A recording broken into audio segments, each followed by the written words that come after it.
जय श्री कृष्ण दोस्तों। अगर अपने आसपास कुछ भी बदलना चाहते हैं तो सबसे पहले खुद को बदलें। लोगों के साथ हमारा व्यवहार दरअसल वही है जो हमने आसपास देखा और सीखा है। जब हम छोटे थे तो हमने बड़ों को देखा कि वो कैसे व्यवहार करते हैं। हमने उनकी नकल की और हम भी वैसे ही करने लगे। हम सभी के अपने अपने आदर्श हैं, उन पर हम बहुत श्रद्धा रखते हैं, उनके पीछे पीछे चलते हैं और ख्वाहिश रखती है कि एक दिन उनके जैसा ही बनकर दिखाएं। आश्चर्य नहीं कि महान और प्रभावशाली लोगों का जीवन उन्हें फॉलो करने वाले उनके प्रशंसकों के जीवन पर बहुत असर डालता है। श्रीमद् भागवत गीता के 3 अध्याय के 21वें श्लोक में भगवान श्री कृष्ण कहते हैं कि महान व्यक्ति जो भी कार्य करते हैं, सामान्य लोग उनका अनुसरण करते हैं। वे जो भी मानक तत्व तय करते हैं, उनका पालन सारी दुनिया करती है। प्रभावशाली लोगों के व्यवहार में ऐसी शक्ति होती है कि वे समाज को विकास या विनाश की ओर ले जा सकते हैं। जब भगवान श्री कृष्ण कहते हैं कि राजा अपने उदाहरण से नेतृत्व करता है, तो वे इसी सामाजिक जिम्मेदारी की बात कर रहे होते। वह अपने आदर्शों और शब्दों से अपने लोगों को प्रभावित करता है। आज के दौर की भी बात लीजिए। अगर देश असफलता की ओर जा रहा है तो लोग सरकार को दोष देते हैं, ठीक वैसे ही जैसे पहले देश की विफलता में राजा की गलती मानी जाती थी। लेकिन एक ऐसा देश भी है जो खुद हमारे भीतर बसता है। हम एक बड़े देश का हिस्सा हो सकते हैं, लेकिन हमारा जीवन एक छोटी इकाई के इर्द गिर्द घूमता है। वो है हमारा परिवार। माता पिता के रूप में हम बच्चों के प्रति व्यवहार से एक उदाहरण स्थापित करते हैं। बच्चों के रूप में हम छोटे भाई बहनों के लिए एक मिसाल कायम करते हैं। अगर हम एक ऐसा वातावरण बनाते हैं जो प्रेम और करुणा का पोषण करता है, तो हम ऐसी पीढ़ी तैयार करते हैं जिनके दिलों में सहानुभूति है। अपने आसपास के सभी लोगों के लिए उदाहरण बने, अनुशासित जीवन जिए। इससे आसपास के सभी लोग खुद ही अनुशासित हो जाएंगे। आपको हर उस सलाह का पालन करना चाहिए जो आप बच्चों और दूसरों को देते हैं। एक स्थायी उदाहरण बनने का सबसे अच्छा तरीका यौगिक जीवन जीना है। अपनी योग साधना रोज सुबह बिना रुके करें। अपनी दिनचर्या में अनुशासित और व्यवस्थित रहें। यह अनुशासन आपके आसपास के लोगों को स्वाभाविक रूप से प्रभावित करेगा।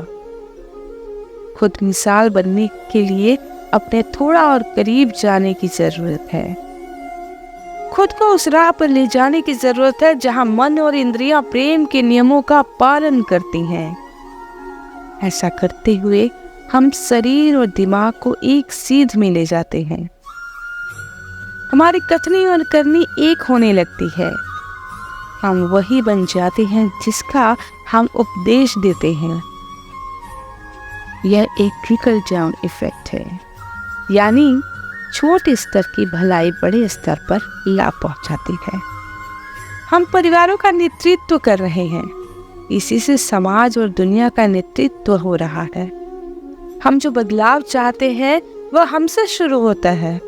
तो अगली बार जब हम देश दुनिया के बर्बाद होने की शिकायत करें, तो पहले जरा ठहरें और खुद से पूछें, क्या हम खुद मिसाल बनकर आगे बढ़ रहे हैं? और आपको पता चल जाएगा कि शुरुआत कहाँ से करनी है। कई बार हम खुद को भूलकर दूसरों को जरूरत से ज्यादा परखने लगते हैं और उपदेश देने लगते हैं।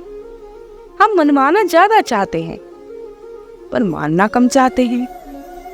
दूसरे को सिखाने की बात तो अच्छी लगती है, पर स्वयं सीखने की बात अच्छी नहीं लगती। जबकि सृष्टि का नियम उल्टा है कि जो स्वयं नहीं मानता उसकी बात कोई दूसरा नहीं मानता। स्वयं नहीं सीखता, उसकी सीख दूसरा कोई लेता ही नहीं। किसी भी संबंध में जल्द राय बनाने की आदत भारी असर डालती है। जो जैसे है उसे वैसे रहने दें।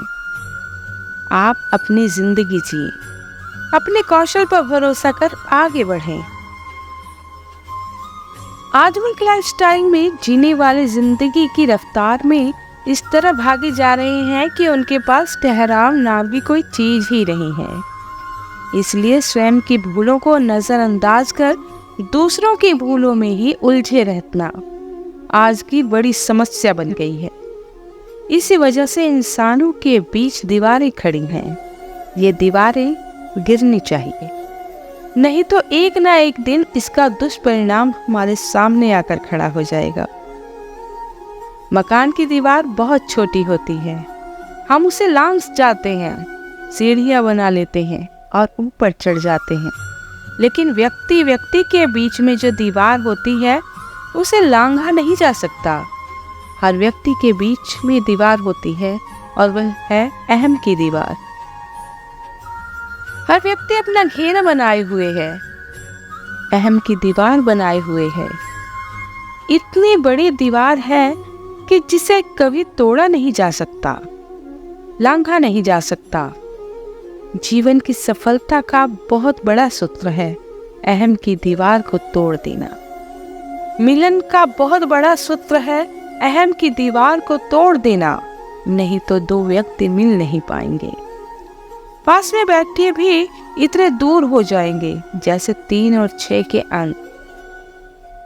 पास रहते हैं पर दोनों में इतनी भिन्नता है कि कभी उनके मुंह मिलते ही नहीं। दूर रहने वाले ऐसे लोग करीब हो जाते हैं जिनके अहम की दीवार टूट जाती है। बहुत निकट रहने वाले ऐसे लोग दूर हो जाते हैं जिनके बीच अहंकार की दीवार खड़ी रहती है। वही व्यक्ति सीख सकता है जो अहंकार की दीवार को तोड़ देता है। पहले हम खुद की गलतियों को तलाशें, इस तरह हम खुद की मदद करना सीखें। दूसरों की मदद तभी कर पाएंगे खुद को थामे रखें। बिना दूसरे को पकड़ने की कोशिश निराशा ही देती है। यहाँ तक कि आप अपने लोगों पर ही बोझ बन जाते हैं। इसलिए दूसरों को बदलने से पहले हम खुद को भी बदलना सीख लें। हमारे दुश्मन दूसरे कम होते हैं, हम खुद ज्यादा होते हैं। किसी ने ठीक ही कहा है कि दुश्मन वह है जिसके बारे में हमें पता ही नहीं। आचरण से जो पाठ पढ़ाया जाता है वह शब्दों से नहीं पढ़ाया जा सकता। कौन कैसे माने? जिसके 10 बच्चे हैं वह कहे कि परिवार नियोजन करना है, उसके बाद का कोई भरोसा नहीं करता। बड़ी मुसीबत होती है जहाँ शब्द का प्रयोग होता है पर शब्द के पीछे अर्थ नहीं होता। वहाँ लोगों के मन में संदेह पैदा होता है। अनास्था, घृणा और अवज्ञा का भी भाव पैदा होता है। लोग बार बार यह कहकर अपने को कोसते हैं कि कैसा जमाना आ गया है कि स्वयं तो करते नहीं और दूसरों को कहते फिरते हैं। आई होप ये मोटिवेशनल वीडियो आपको पसंद आई हो। इस वीडियो को आप अपने दोस्तों तक भी पहुंचाएं और चैनल को सब्सक्राइब और लाइक और कमेंट करना ना भूलें। धन्यवाद।